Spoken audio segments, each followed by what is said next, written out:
This is Madam Chair and tara sa Shenshen.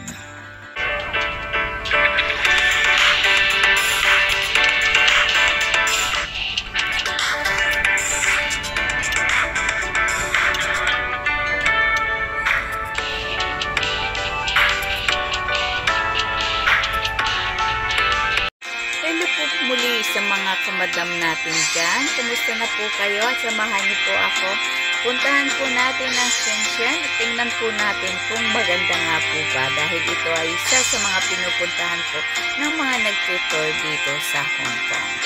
Kaya tara, samahan niyo po ako. At yan, naging PR lang po tayo papuntang Luo. At yan, nag-aantay na po tayo palabas ng ating Hong Kong Immigration para po makapunta na po tayo sa ating destination.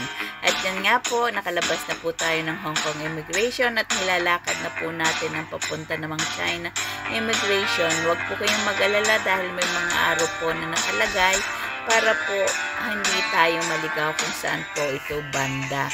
Diyan sa may Luo po. Kaya basa lang po tayo para patin pong makita. At yan nga po, dyan tayo nag-aantay na po tayo dyan ng ating visa. Medyo matagal lang po ng konti. Lalo na po kapag pupunta tayo ng mga pula po ang calendar o yung mga tinatawag na statutory holiday o yung sa mga day off. Kaya medyo matatagalan po kayo ng konti. Pero kung gusto po talaga ninyo, isa yung hindi po holiday. At yun nga po, nag-aantay na po tayo ng ating mga visa, lalo na po at marami po kami na magkakasabay sa tour. Yan, at nakuha na rin po natin ang ating visa at naglalakad na po tayo papunta sa ating bus kung saan po tayo sasakay para po mapasyalan natin ang ating destination. At ingatan lang po natin ang ating mga gamit. Maganda rin po na magkakasama kayo sa pag-upo sa bus para nakakapagpintuhan. The first one, Ale, here. Second, group na 7. Okay, third, 4. At yan nga po ang unang destination natin kung saan po makikita natin ang Shenzhen na park. At yan po ay isa sa magandang location para po sa mga picture taking. Yan, at bumaba po tayo dyan at kinunan po tayo ng kasama nating photographer ng ating tour guides bus. Magkaroon pong isa-isa na po photograph at yun pong magkakagrupo na picture taking. Kaya napakaganda po. So, ayan po ang ating unang destination. At yan naman po, after that po ay nagbiyahe po ulit tayo mga 30 minutes bago po dyan sa restaurant kung saan po tayo kakain ng tanghalian. Dahil kasama po sa tour group ang tanghalian po at satisfied naman po doon sa kanilang inihain sa atin as lunch po. May fish, may beef, may gulay, may marami po. Hindi lang po libre ang drinks yan. Water lang. So, bibili kayo ng drinks at okay naman po ang lunch nila. Para Chinese food ang ihahain po sa inyo. Siyempre naman dahil nasa China tayo. So, kung mahilig kayo sa spicy at sa napakasarap po niyan. At syempre, ang mahilig tayo sa seafood, kaya yun po ang ating kinain, yung seafood. At saka yung may taupo po, masarap po siya. Masaya, kaya sama-sama. At dito naman po sa part na ito ay dito kami ay nagpipicture taking, kanya-kanyang style po dyan habang nag-aantay po ng mga ticket sa pupuntahan po natin. Bali kasama din po yan sa binayaran natin sa tour guide natin, sa tour group po natin. Kaya may nag-aasikaso po para bibili sa atin ng ticket. Yan. At yan nga po, nakakuha na po tayo ng ticket at nakapasok na po tayo doon sa pupuntahan natin. At yan, nakaganda po ng mga bulaklak ng po. At yan nga po ang